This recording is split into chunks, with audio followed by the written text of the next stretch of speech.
Good afternoon, everyone. My name is Joud Hamadeen, a 10th grader, and I'm here to ask, are you the only one responsible for the person you are today? No. We like to believe we are, sometimes, that who we are only belongs to us. But the truth is, identity rarely goes in isolation. Family, friends, teachers, strangers, their expectations, their judgment, their praise, all of it slowly shapes who we are and what we believe. So if we don't intervene with our own ideas, identity becomes something borrowed. It is a life designed by others, a blueprint drawn before we were even able to pick up the pencil. I learned that earlier than I probably should have.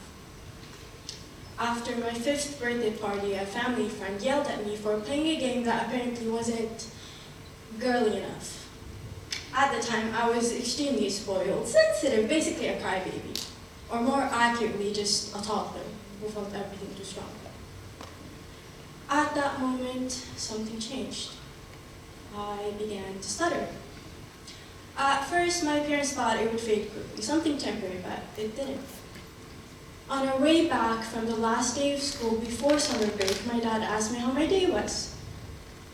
It took me 10 minutes to say a single sentence. You're a pharmacist. Can't you get me something to fix me? When he asked me why, we were already at our house and it took me another 5 minutes to say, my classmates are calling me a weirdo. And that was the first and only time I saw my dad cry. 2 days later, we were sitting in the clinic of the first speech therapist my dad took me to. Doctors tried to help. I had 4 different specialists working on 4 different things. But the fear stayed. The fear of saying the wrong thing, the fear of being judged, and the idea of being seen as strange. At some point, I just stopped talking entirely because the bullying just got worse and worse. For nearly 3 years, I barely sat with anyone at school. My classmates grew bolder with their actions, and I only grew quieter, not because I had nothing to say, but because I was afraid of being viewed as weak, and at the same time was not concerned enough about my silence. Somewhere along the way, an expectation slipped in quietly.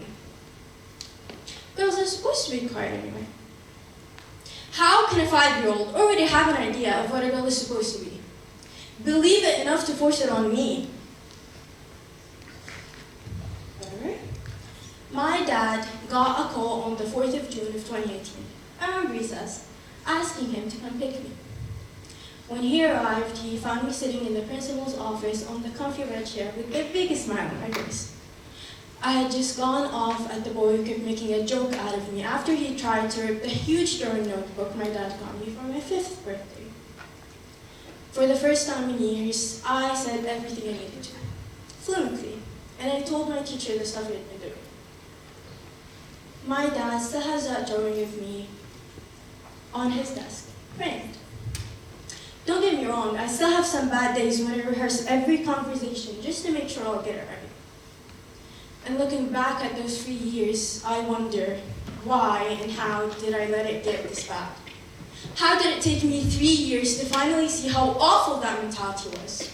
Those expectations were slowly building an identity for me, an identity shaped by fear and constant pressure of my 5-year-old classmates.